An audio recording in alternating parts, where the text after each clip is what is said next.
Rajasthan breaking news में आपका स्वागत है। खबरों के सबसे विश्वसनीय ठिकाने से मैं रमेश गांधी। जो खबर हमने कही वही सही, सच का आईना दिखाते हैं हम। और सबसे राजस्थान ब्रेकिंग न्यूज का लाइव प्रेस क्लब के आंगन से आज हम चर्चा कर रहे हैं सूबे की उस खबर की जिसने कांग्रेस जनों का दिल दुखा कर रख दिया है और महेश जोशी समर्थकों के सीने में वह गहरा दर्द कर उनकी ममतामयी माँ भाभी उन्हें अचानक छोड़कर चली गई। भाग्य की विडंबना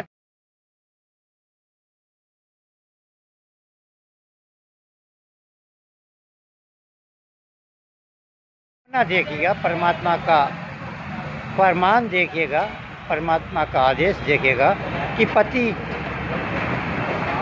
ईडी की शिकंजे में, जेल में, पत्नी मौत की सैया पर, लेकिन ईडी के आला अफसरों ने महेश जोशी को कोई रियायत नहीं दी, कोई मौका नहीं दिया कि वह अपनी अर्धांगिनी का अंतिम समय में उनकी सेवा कर सके। उन्हें गिरफ्तार कर लिया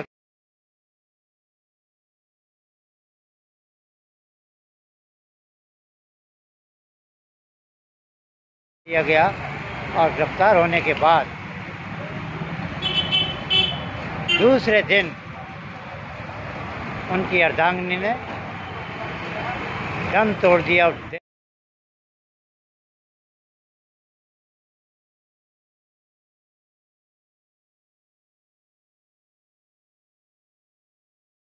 देवलोक गमन कर गई। उनके निधन पर महेश जोशी के गुरु और साथी अशोक गहलोत, टीकाराम जूली,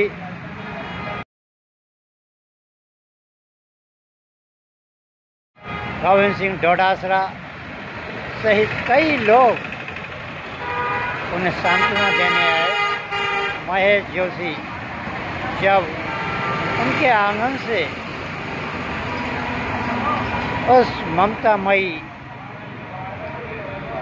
बहन को अपनी अर्धांगिनी बनाकर लाए थे तो खुशियों की जबरदस्त फुहार थी। और जब वह जेल गए तो उनकी अर्थी उसी पुराने घर के चौबारे में रखी गई थी।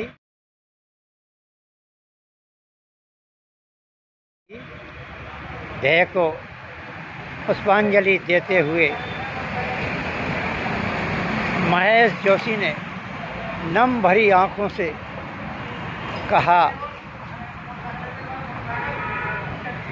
कि संभल कर जाना। मैं बहुत भाग्यशाली सुहागन होकर मरी, लेकिन पति के दर्शन नहीं कर पाई। मैं बहुत बड़ा अभाग्य पति हूँ कि मैं तुम्हारी अंतिम सांस में भागीदार नहीं बन पाया। जहाँ एक और उनका बेटा भी ईडी की गिरफ्त में आ रहा है। कुल मिलाकर महेश जोशी पर अब संकट के बादल जबरदस्त तरीके से टूट पड़े हैं। वहीं चर्चा कर रहे हैं सतीश पूनिया की। डॉक्टर सतीश पूनिया के बेटे की शादी में शिरकत कर रहे हैं प्रेस क्लब के अध्यक्ष गजेंद्र व्यास। और पूनिया के बेटे की शादी में जबरदस्त तरीके का राजनेताओं का मेला लगा और विशेषकर गवर्नरों का, और हजारों कार्यकर्ता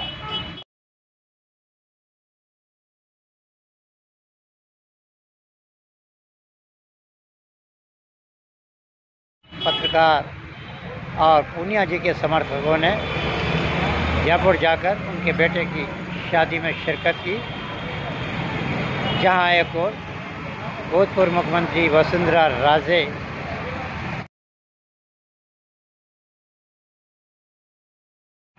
राजेंद्र सिंह राठौर और भारतीय जनता पार्टी के प्रदेश सुप्रीमो मदन राठौर सहित कई दिग्गज हस्तियां उस शादी समारोह में मौजूद थी।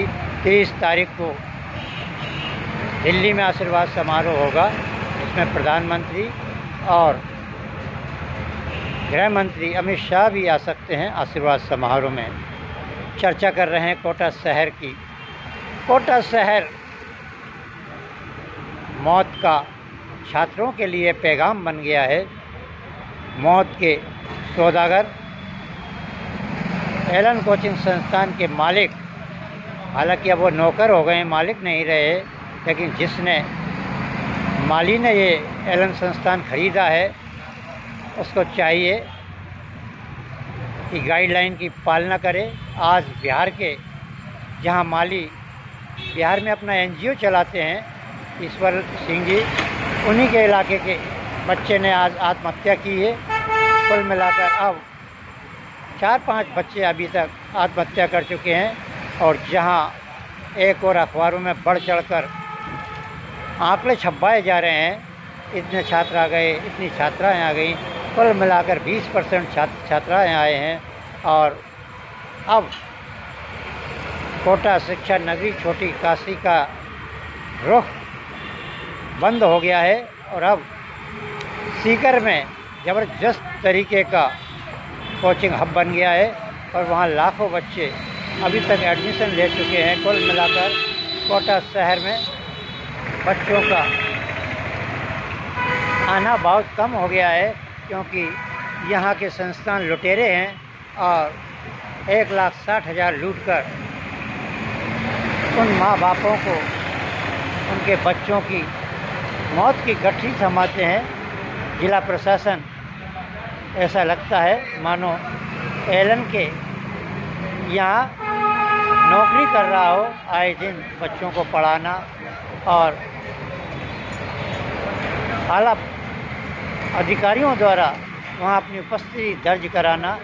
यह किस बात का द्योतक है? गाइडलाइन की कोई पालना नहीं करवाते हैं कलेक्टर, और ना तो उन पर कोई शिकंजा कसा जाता है। चल रहा है ज़बरदस्त तरीके से